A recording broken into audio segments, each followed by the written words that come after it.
رات مصطفیٰ 28 پارے مکمل ہو گئے۔ آج کا اور کل کا جو سپارہ پڑھا گیا تقریباً 1.5 سپارہ بنتا ہے 2 دن کے اندر۔ اس میں ایک بات یاد رکھیں، اصول کے لحاظ سے جو آخری سپارے ہیں قرآن مجید کے، ان میں زیادہ تر اللہ تعالیٰ نے قیامت کا ذکر فرمایا ہے، اس کی ہولناکیاں اور قیامت کے انعامات کا ذکر ہے۔ اس میں سب سے پہلے سورہ واقعہ، سورہ رحمان سے اگلی سورہ مبارکہ، اس سورہ مبارکہ میں اللہ رب العزت نے جنت میں یا آخرت میں جو انسانوں کی طبقات بیان کی ہیں، ان کی 2 طرح کے طبقات کا ذکر ہے یہاں پر۔ کچھ وہ ہوں گے جو دائیں ہاتھ والے ہوں گے اور کچھ وہ ہوں گے جو بائیں ہاتھ والے ہوں گے۔ اللہ تعالیٰ نے ان کو اصحاب المیمنہ اور اصحاب المشأمہ کے نام سے یاد کیا ہے۔ اصحاب المیمنہ وہ لوگ ہوں گے جن کا نامہ اعمال کے دائیں ہاتھ میں دیا جائے گا۔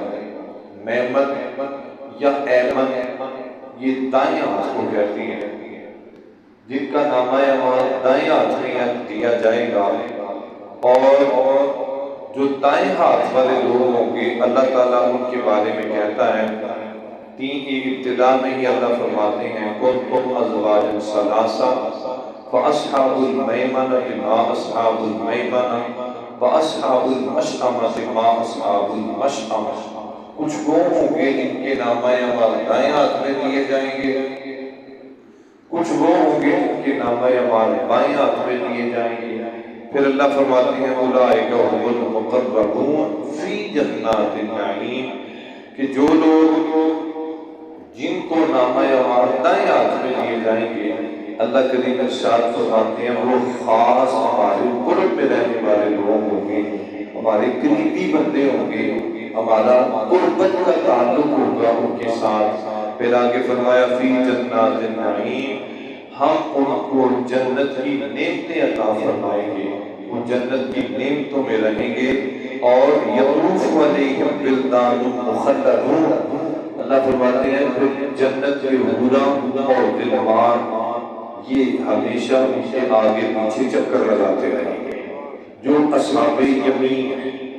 اس کے بعد آگے فرمایا اصحاب الشمال ما اصحاب الشمال، کچھ وہ ہوں گے جو بائیں ہاتھ والے ہوں گے، یعنی جن کا نامہ اعمال ان کے بائیں ہاتھ میں دیا جائے گا، الٹے ہاتھ میں دیا جائے گا۔ آگے 30ویں پارے میں آتا ہے ان کے بارے میں کہ ان کا جو بائیں ہاتھ والے لوگ ہوں گے ان کا نامہ اعمال پیچھے سے پھینک دیا جائے گا۔ یہ بھی آگے الفاظ 30ویں پارے میں پڑھتے ہیں۔ اور بائیں ہاتھ والے جو لوگ ہوں گے اللہ فرماتے ہیں فی سموم وحمیم وظل من یحموم لا بارد ولا کریم، اللہ فرماتا ہے ان کو ہم کھولتی ہوئی تپتی ہوئی جگہ میں رکھیں گے، وہاں پہ ان کے ساتھ کوئی نرمی نہیں ہوگی، کوئی مہربانی نہیں ہوگی، کوئی ان پر کرم نہیں ہوگا، یہ وہاں پر ذلت کی زندگی گزاریں گے۔ اور پھر کہیں گے آئذا متنا وکننا ترابا وعظاما فإنا لمبعوثون، کاش ہمیں یہاں پر موت آ جائے، ہم یہاں پر مر جائیں، ہمیں موت آ جائے، ہم یہ تکلیف نہ برداشت کر سکیں۔ پھر ایک دوسرے سے پوچھیں کیا ہم دوبارہ زندہ ہو سکتے ہیں، کیا ہم دوبارہ مر سکتے ہیں، کیا ہمیں دوبارہ زندگی مل سکتی ہے؟ اللہ فرمائے گا نہیں، ان الاولین والآخرین، اب یہی تمہاری ابتدا ہے اور یہی تمہاری انتہا ہے، اب اس میں ہمیشہ رہے۔ پھر اللہ فرماتے ہیں فشاربون شرب الحمیم، رب کہتا ہے میں کو پینے کے لیے پیپ دوں گا، کھولتا ہوا ریشہ دوں گا ان کو پینے کے لیے، یہ ان کا عالم ہوگا وہاں پر۔ اللہ اکبر کبیرہ۔ پھر اسی رکوع کے آخری رکوع میں نا اللہ فرماتا ہے فلا اقسم بمواقع النجوم وانه لقسم لو تعلمون عظیم. میرا رب کہتا ہے میں اپنے ستاروں والے آسمان کی قسم اٹھا کے کہتا ہوں کہ جو میرے قرآن نے کہہ دیا یہ برحق ہے اور یہ ایسے ہی ہوگا. اور یہ قرآن کون سا ہے؟ انه لقرآن کریم فی کتاب مکنون لا یمسہ الا المطہرون. اللہ فرماتا ہے میرا قرآن وہ ہے جو میں نے کتاب مکنون میں رکھا ہوا ہے.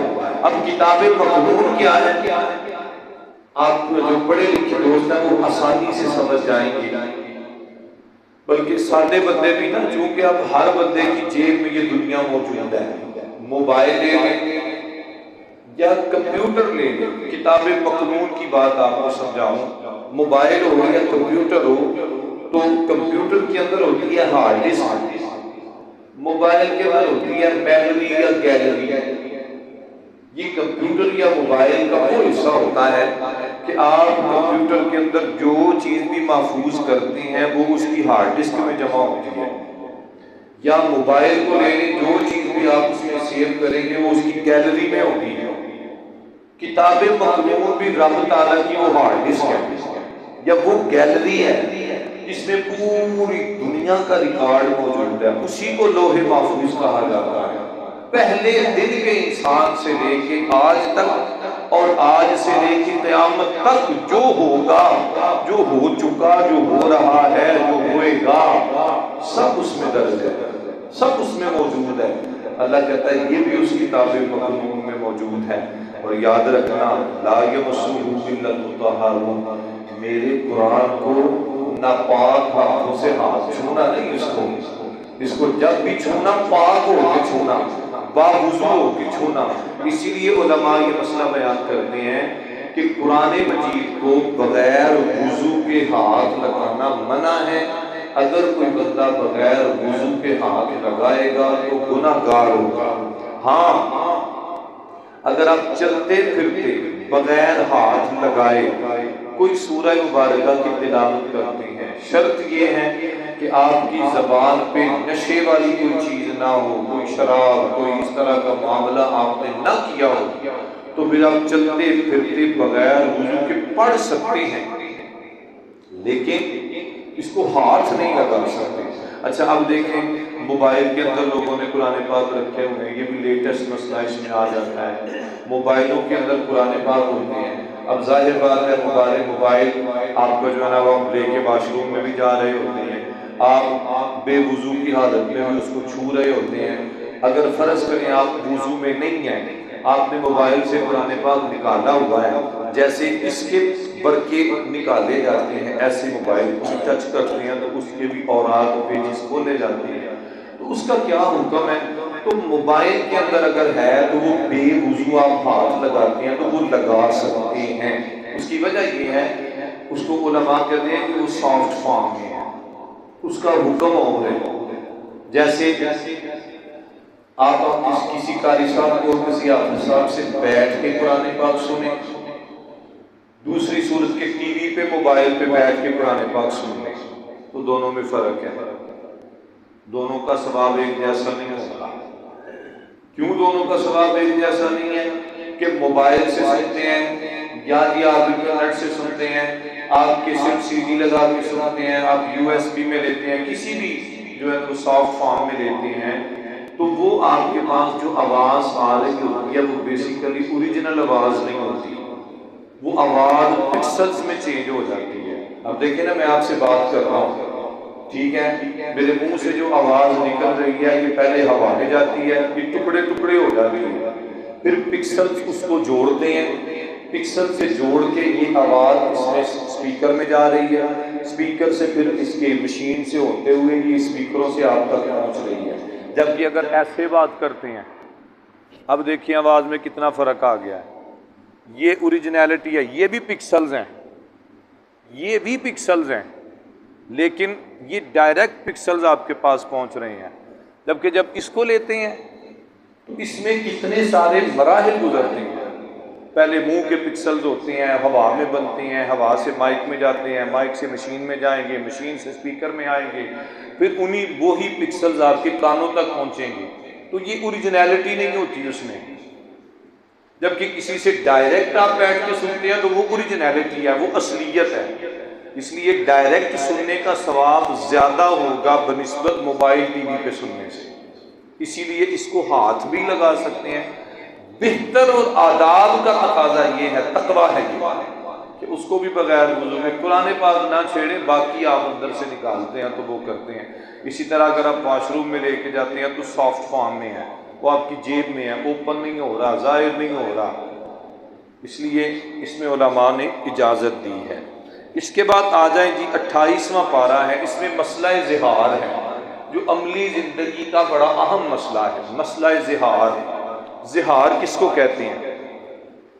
زہار کا مطلب ہوتا ہے اگر شوہر یا بیوی ایک دوسرے کو اس طرح کا جملہ کہہ دیں جس جملے سے نکاح ٹوٹ جاتا ہے. مثال کے طور پر باجی، بہن، بیٹی، آپا، خالہ، پھپھو، نانی، دادی، ماں. یہ وہ الفاظ ہیں یا وہ رشتے ہیں جن رشتوں سے بندے کا نکاح نہیں ہوتا. اب اگر اپنی بیوی کو اس طرح کے لفظ کہہ دیتا ہے یا عورت کی طرف سے اس طرح کے جملے، بھائی، باپ، بیٹا کے جملے جو ہے نا وہ شوہر کے لیے بولے جاتے ہیں، تو اس کام کو زہار کہا جاتا ہے. اب اگر تو یہ تقیہ کلام کے طور پر زبان سے نکل گیا، مثلا کسی بندے کی عادت ہے، روٹین کے اندر ہی ہے، کوئی بندہ عام ہر طور پہ کسی بھی عورت کو، کسی بھی خاتون کو بلاتا ہے تو بیٹا ایسے کر دو، بیٹا ایسے کر دو، بیٹا ایسے کر دو، تو بیوی کو بھی ایسے کہہ دیتا ہے. اب یہ ہے تقیہ کلام. یا عام طور پر دیکھیں یہ جو دکانوں والے ہوتے ہیں مارکیٹ میں سیل کرتے ہیں، باجی آؤ کپڑا دیکھو، باجی یہ دیکھو، باجی یہ ایسا ہے، باجی یہ ایسا ہے، باجی یہ ایسا، کیونکہ ان کی ساری دن کی عادت ہوتی ہے. اب کہیں گھر میں آئے، گھر میں بھی غلطی سے بیوی کے لیے باجی ایسے کر دو، تو یہ تقیہ کلام ہے، یہ عادت ہے. ٹھیک ہے جی. عورتیں ہوتی ہیں، پا انج کر دو، پاجی انج کرو، پاجی انج کرو، پاجی یہ کرو. اگر یہی جملہ اپنے شوہر کے لیے نکل جاتا تو یہ تقیہ کلام ہے، یہ شامل نہیں ہوتا. ہاں اگر کوئی قصدن کہتا ہے، جان بوجھ کر، اب زہار بنے گا اور اس سے نکاح نہیں ٹوٹتا. نکاح نہیں ٹوٹتا زہار سے کرنے سے، لیکن اس کو چٹی دینا پڑے گی. اللہ تعالیٰ بھی واضح طور پر کہتے ہیں، یہ سورہ مجادلہ 28ویں پارے کی دوسری سورہ مبارکہ ہے، دوسرا آیہ مبارکہ ہے. اللہ کہتے ہیں الذین یظاہرون منکم من نسائہم ما ہن امہاتہم ان امہاتہم الا اللائے بلغنہم. اللہ کہتے ہیں اگر تم اپنی بیویوں سے زہار کر بیٹھے، یعنی ان کو ماں کہہ لو، بیٹی کہہ لو، بہن کہہ لو، پھوپھی کہہ لو، کوئی اس طرح کا جملہ زبان سے نکل جائے تو رب کہتا ہے وہ تمہارے ماں ہی نہیں بن جاتی. ماں تمہاری وہ ہے جس نے تمہیں جنم دیا ہے، یا بہن یا پھوپھی یا ماسی وہ وہی ہے جس کے ساتھ تمہارا اوریجنل رشتہ ہے. عورتیں تمہاری مائیں نہیں بنیں گی. اب کیا کرنا پڑے گا؟ اللہ کہتا ہے والذین یظاہرون من نسائہم ثم یعودون لما قالوا فتحریر رقبۃ من قبل ان یتماسا. اگر کسی نے زہار کر لیا، بیوی کے لیے ایسا جملہ بول دیا یا بیوی نے شوہر کے لیے ایسا جملہ بول دیا، تو پھر ان کو کیا کرنا پڑے گا؟ فتحریر رقبۃ من قبل ان یتماسا. بیوی سے صلح کرنے سے پہلے اس کی چٹھی دینی پڑے گی. اور چٹھی کیا ہے؟ نمبر 1 یا تو غلام آزاد کرے، نمبر 2 فمن لم یجد فصیام شہرین متتابعین، 2 مہینے کے لگاتار روزے رکھے، 60 روزے لگاتار. نمبر 3 اگر ایسا بھی نہیں کر سکتا تو فمن لم یستطع فاطعام 60 مسکینا، 60 مسکینوں کو کھانا کھلائے. لیکن یہ کام جتنے بھی یہ 3 کفارے ہیں، غلام آزاد کرنا، 60 روزے رکھنا یا 60 مسکینوں کو کھانا کھلانا، یہ جتنے بھی کفارے ہیں یہ بیوی کو چھونے سے پہلے، اس کے پاس جانے سے پہلے یہ پورا کرنا پڑے گا. مثلا غلام تو آزاد ہو نہیں سکتا، آج کل غلام کا تصور ہی نہیں۔ اب باقی بچتی ہیں دو ہی باتیں، یا 60 روزے رکھو یا 60 مسکینوں کو کھانا کھلاؤ۔ اچھا یہ 60 مسکینوں کو کھانا نا، یہ ہمارے معاشرے میں ایک اور بھی گل مشہور ہے، وہ کیے بیوی کو طلاق دے لئی بس وہ روٹی کھوا دیو تو خیر ہے۔ کیا یہ کھیل کا نام ہے؟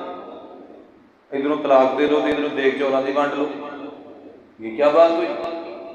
میں آپ کو سیالکوٹ میں ایسے ایسے علماء کے بارے میں بتا سکتا ہوں، بڑے بڑے نامور علماء ہیں، کیا کہیں اب دکھ ہوتا ہے ایسے لوگوں کو دیکھ کر۔ یہ رنگ پورے کا ایک کیس ہمارے پاس آیا جی، میں نے بیوی کو طلاق دے دی ہے۔ بھائی کس طرح طلاق دی ہے، کیا کیا لفظ بولے جی میں نے 3 مرتبہ طلاق دی۔ بھائی تمہاری چھٹی ہوگی؟ نہیں جی نہیں او مینوں فلانے نام بتایا اس نے، میں نے ان کا نام نہیں لینا۔ او جی فلانے مولوی صاحب نے کیا سی کہ بس 60 مسکینوں نے روٹی کھوا دے، خیر ہے تو میں 60 نے روٹی کھوا کے دے۔ میں کتنی دیر پہلے کی بات ہے؟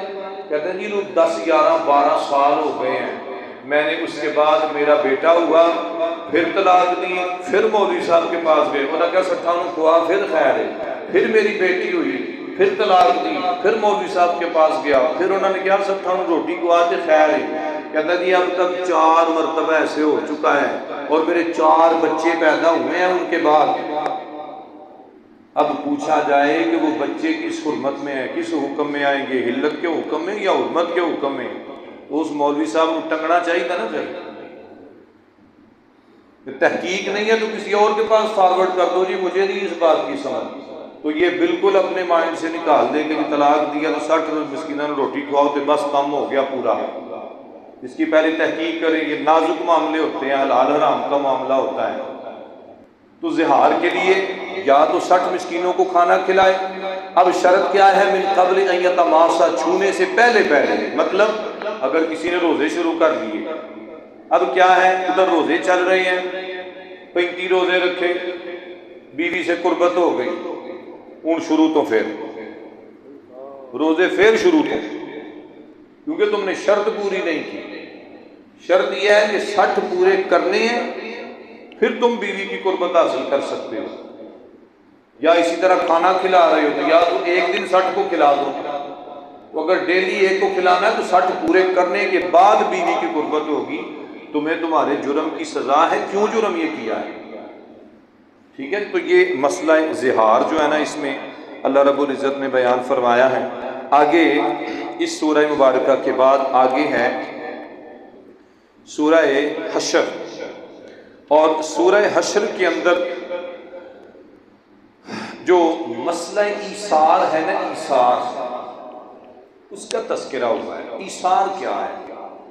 لفظی معنی تو ہوتا ہے قربانی دینا، لیکن اصطلاحی معنی کیا ہے؟ دوسروں کو اپنے اوپر ترجیح دینا۔ لیکن اسی آنے ہیں کہ تو کون ہوئے میرے تو پہلا لنگ جائے، تو کون ہوئے میرے تو پہلا یہ کام کر جائیں، جبکہ ایثار یہ نہیں ہے۔ ایثار یہ ہے کہ پہلے تیرا کام ہونا چاہیے، بھئی میرا رب کر دے گا، اور ایسے ہوتا ہے، تاریخ میں بڑی مثالیں پڑی ہوئی ہیں۔ یہ جو آیت مبارکہ ہے نا، یہ سورہ حشر کی آیت مبارکہ ہے، یہ آیت نمبر 9، والذین تبوأوا الدار والایمان من قبلہم یحبون من ہاجر الیہم ولا یجدون فی صدورہم حاجۃ مما اوتوا ویؤثرون علی انفسہم ولو کان بہم خصاصہ، کہ دوسروں کو ترجیح دیتے ہیں خواہ خود جتنی مرضی ضرورت ہو۔ اس کا پس منظر کیا ہے کہ نبی علیہ السلام تشریف فرما تھے تو ایک نا مسافر آ گیا، تو نبی علیہ السلام نے فرمایا بھائی مسافر آ گیا، اس نے رات گزارنی ہے، تو میں نے اپنے گھر سے پتہ کروایا ہے، میرے گھر میں تو کھانے پینے کو کچھ نہیں ہے۔ اب یہ دیکھیں اس نبی کی شان دیکھیں، جو نبی خود لوگوں کو بانٹ رہا ہے، خود لوگوں کو تقسیم کرتے ہیں۔ اپنے گھر کا عالم یہ ہے کہ 8 دن چولہا نہیں بلتا۔ اللہ کے رسول فرماتے ہیں بھئی کوئی ہے تم میں سے جو رات اس کو کھانا کھلا دے؟ تو ایک انصاری صحابی کھڑے ہو گئے، یا رسول اللہ میں لے کے جاؤں گا۔ اس مہمان کو گھر لے گئے، جا کے بیوی کو بولا بھئی اللہ کے رسول کا مہمان ہے، روٹی شوٹی پکاؤ، تیاری شیاری کرو۔ تو وہ نا کہنے لگی کہ آپ مہمان کو لے آئے ہو تو گھر میں تو مساں اتنا روٹی ہے کہ اسی آپ بھی نہیں رج سکتے، ہماری مٹی میں اتنے دانے ہیں، تو کیا کروں میں؟ اس نے کہا میں لے آیا ہوں، تو پکا۔ جس رب کا یہ بندہ ہے نا، وہ رب اسے بھی کھلائے گا اور ہمیں بھی کھلائے گا، تو انتظام کر۔ اس نے کھانا بنا دیا، کھانا بن گیا، کہنے لگی سردار بن گیا، اب کیا کروں؟ اس نے کہا اس طرح کرنا، جب کھانے کے لیے بیٹھیں گے نا تو کسی بہانے سے نا چراغ بجھا دینا، اور ساتھ ساتھ تم بھی منہ مارتے رہنا اور میں بھی، تھوڑی تھوڑی آواز آتی رہے تاکہ اس کو پتہ چلے کہ ہم بھی کھا رہے ہیں۔ وہ کھا جائے، بچوں کو بہلا پھلا پھسلا کے سلا دینا۔ بیوی نے ایسے ہی کیا، بچوں کو سلا دیا، خود اس کے ساتھ بیٹھ کے نا ایسے اظہار کر رہے ہیں جیسے ہم کھانا کھا رہے ہیں۔ مہمان کو کھانا کھلایا، رات گزاری، صبح فجر کی نماز کے لیے جب پہنچے نا، آہا، تو اللہ کے نبی کہتے ہیں، لوگ کہتے ہیں نبی کو علم نہیں ہے، حضور علیہ السلام نے نا سلام پھیرا اور اپنے غلام کو بلا لیا۔ اللہ کے رسول نے فرمایا رات کو جو تم نے اپنے مہمان کے ساتھ سلوک کیا ہے نا، اللہ تعالیٰ نے قرآن میں اس کا ذکر فرما دیا ہے، اور اللہ نے قرآن میں کہا وَيُؤْثِرُونَ عَلَىٰ أَنفُسِهِمْ وَلَوْ كَانَ بِهِمْ خَصَاصَةٌ، کہ میں ان سے راضی ہو گیا ہوں جو اپنے اوپر دوسروں کو ترجیح دیتے ہیں، خود کتنے بھی ضرورت مند ہوں، خود کتنے بھی بھوکے پریشان ہیں۔ تو یہ مسئلہ ایثار جو ہے نا، یہ اللہ تعالیٰ نے اس کا تذکرہ فرمایا۔ آگے اسی سورہ مبارکہ کا جو آخری جملہ ہے، آخری مشہور رکوع ہے، وہ آپ اکثر سن۔ اچھا، اس میں نا ایک چیز اور آ گئی، کمثل الشیطان اذ قال للانسان اکفر فلما کفر قال انی بریء منک انی اخاف اللہ رب العالمین۔ یہ انسان اور شیطان کا رشتہ بیان کیا گیا۔ انسان اور شیطان کا رشتہ کیا ہے؟ میں اکثر نا کالج میں بچوں کو کہا کرتا ہوں کہ پتر ہے رمضان ہے نا، رمضان تو ہٹ کے بھی دیکھو نا تو بیٹا ساڈا تے شیطان دا اتنا مضبوط رشتہ ہے کہ شیطان بھی سانو پوچھ کے چل رہا ہوں کہ دسو جی ہن کو کس طرح کسی کو گمراہ کرنا ہے، جو جس طریقے سے ہم وارداتیں ڈالتے ہیں وہ بھی ہم سے پوچھتا ہے۔ کیونکہ شیطان کیا کہتا ہے؟ شیطان کہتا ہے کمثل الشیطان اذ قال للانسان اکفر، بندے کو کہتا ہے کر لے چوری، کر لے خیر، کچھ نہیں ہوتا، وہ جھوٹ بول لے کچھ نہیں ہوتا، جی اسی بولنے نہیں اے گھر بیٹھے ہوئیے نا، تو جہے بندے نو نہ ملنا ہوئے تو اسی بچے نو کی آنے جا کے آ کی پاپا گھر کوئی نہیں۔ یہ روٹین ہے ہماری، اپنی چیز سیل کرتے ہیں نا تو ایویں بھائی قسم میں اے شاید 3000 کی لگا، پتہ نہیں وہ 1000 کی، ضرورت کیا ہے قسمیں اٹھانے؟ اساں تے قسم کھیڑ بنائی۔ تو شیطان کہتا ہے بول لے جھوٹ، خیر ہے کچھ نہیں ہوتا، میں تیرے نال ہوں، میں تیرا ساتھی ہوں، گھبرانا نہیں تو۔ اب جب بندہ گناہ میں شروع ہو جاتا ہے نا، چوری کرتا ہے، شراب پیتا ہے، جھوٹ بولتا ہے، تو کوئی بھی جرم کرتا ہے، جب بندہ شروع ہو جاتا ہے تو شیطان پرا ہو جاتا ہے، کہتا ہے انی بریء منک، میرا تیرے نال کوئی تعلق نہیں، تو جان تے تیرا کام جان، تو جان تے تیرا کام جان۔ پھر کہتا پتہ کیا، انی اخاف اللہ رب العالمین، شیطان کہتا ہے میں تو رب سے ڈرتا ہوں، میں پرا ہو گیا ہوں، تو جان تے تیرا کام جان۔ یہ ہے شیطان کا انسان سے رشتہ، کتنا دھوکے باز اور مکار ہے۔ تو انسان کیا ہے؟ اس کی بات میں لگا ہوا ہے، جو کہتا ہے انسان کرتا جا رہا ہے۔ اگر آپ پتہ کیا کہتا ہے، کان عاقبتہما انہما فی النار، اللہ کہتا ہے میں سزا دونوں کو دوں گا، بندے کو بھی اور شیطان کو بھی۔ شیطان کو گمراہ کرنے کی سزا دوں گا اور بندے کو شیطان کی بات ماننے کی سزا دوں گا، انجام دونوں کا ہوگا۔ اور خالدین فیہا، رب کہتا ہے میں آگ میں پھینکوں گا، ہمیشہ ہی رہیں گے اس میں۔ ذالک جزاء الظالمین، جو ظالم لوگ ہوتے ہیں نا ان کو میں ایسے ہی بدلہ دیتا ہوں۔ آگے اسی سورہ مبارکہ کا جو آخری رکوع ہے، لا یستوی اصحاب النار و اصحاب الجنہ اصحاب الجنۃ هم الفائزون، اللہ ہم سے سوال کرتا ہے، اللہ کہتا ہے بتاؤ آج جنت والے اور جہنم والے برابر ہیں؟ نہیں یا اللہ، جنت والے جہنم والے برابر نہیں ہوتے، کیا فرق ہے ان میں؟ تو خود ہی اللہ تعالیٰ کہتے ہیں، میں کہتا ہوں کہ قرآن کو سمجھ آوے نا، قرآن پڑھیے تو ایک مرتبہ جو ہے نا وہ پتہ چلتا ہے کہ اللہ نے کس خوبصورت طریقے سے پوری ایک ترتیب اور ربط کے ساتھ چیزیں بیان کی ہیں۔ اللہ کہتا ہے دونوں میں کیا فرق ہے؟ فرماتا ہے وَلَا تَكُونُوا كَالَّذِينَ نَسُوا اللَّهَ فَأَنسَاهُمْ أَنفُسَهُمْ أُولَٰئِكَ هُمُ الْفَاسِقُونَ، اور آگے فرمایا اصحاب الجنت هم الفائزون۔ دو کیسے جملے ہیں؟ اولئک هم الفاسقون اولئک هم الفائزون۔ اللہ کہتا ہے جو نہیں نہ مانتے وہ فاسق ہیں، اور جو مانتے ہیں وہ فائز ہیں۔ فاسق کا مطلب نافرمان، فائز کا مطلب کامیاب۔ جو نہ ماننے والے ہیں وہ فاسق ہیں، ماننے والے ہیں وہ کامیاب ہیں۔ پھر کہتا ہے تم نے قرآن نہیں پڑھا؟ لو انزلنا هذا القرآن على جبل لرأيته خاشعا، اگر یہ قرآن ہم پتھروں پر نازل کرتے نا تو پتھر ٹوٹ جاتے، ریزہ ریزہ ہو جاتے۔